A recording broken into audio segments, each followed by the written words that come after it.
डाल लेते हैं। पीएसयू बैंकिंग सेक्टर से बैंक ऑफ बड़ौदा पर हमने ब्रेक के पहले बातचीत की थी।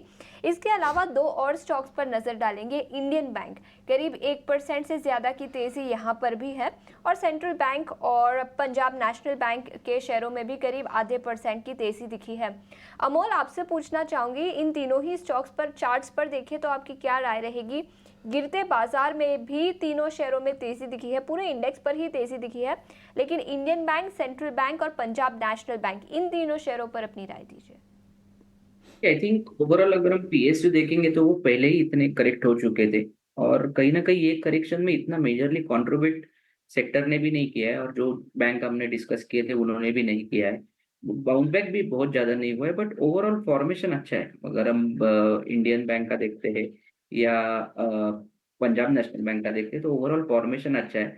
बट कहीं ना कहीं मार्केट अगर सस्टेन होता है थोड़ा सा या रिवर्स होता है, तो ये ऐसा लग रहा है कि फिर आने वाले इसमें रैली में वो कंट्रीब्यूट कर सकते हैं। फिलहाल तो टेक्सचर अच्छा है, बट मुझे लगता है थोड़ा वेट करना चाहिए। ओवरऑल जब सिनेरियो इम्प्रूव होगा तब आई थिंक इसमें एक फ्रेश अप ट्रेंड रैली आने के चांसेस फिलहाल तो चार्ट्स पे दिख के आ रहे हैं। राय है पब्लिक सेक्टर बैंक्स को लेकर। इसके अलावा बीएसई बॉम्बे स्टॉक एक्सचेंज के शेयर पर भी नजर डालेंगे। गिरते बाजार में भी करीब 4% की तेजी इस स्टॉक पर दिखी है, और आज ही नहीं पिछले कुछ दिनों का ट्रेंड देखेंगे तो शानदार तेजी इस स्टॉक पर दिखी है। एनएससी के आईपीओ के चलते शायद वैल्यूएशन कैचअप दिख सकता है, और इसी के साथ साथ एफएनओ को लेकर सेबी की कुछ गाइडलाइंस भी आई है, तो कई सारे पॉजिटिव ट्रिगर्स है स्टॉक के लिए।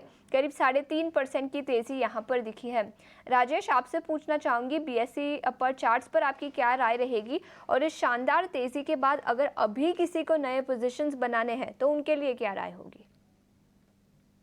तो काफी स्ट्रॉन्ग स्ट्रक्चर है बीएससी का। Across all time frame stock एक बुलिश ट्रेजेक्टरी में ही ट्रेड करते हुए दिख रहा है, और जिस तरीके का फाइनेंशियल इंक्लूजन हमने पिछले 2-3 साल में इक्विटी मार्केट में आते हुए दिखा है, जिसका clear beneficiary Bombay stock exchange को यहाँ पे हमने इसके स्टॉक प्राइजेस में देखने को मिला है।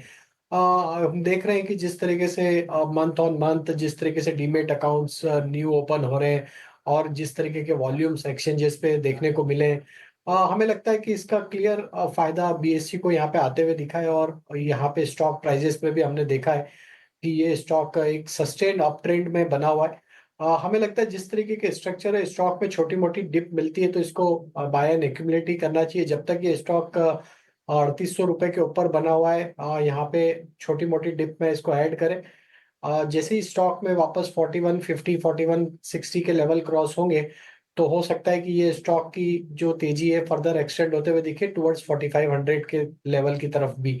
तो बीएससी बाय ऑन डिप्स के लिए एक अच्छा विकल्प है, और यहाँ पे हमें लगता है 3800 के आसपास के स्टॉप लॉस रखें।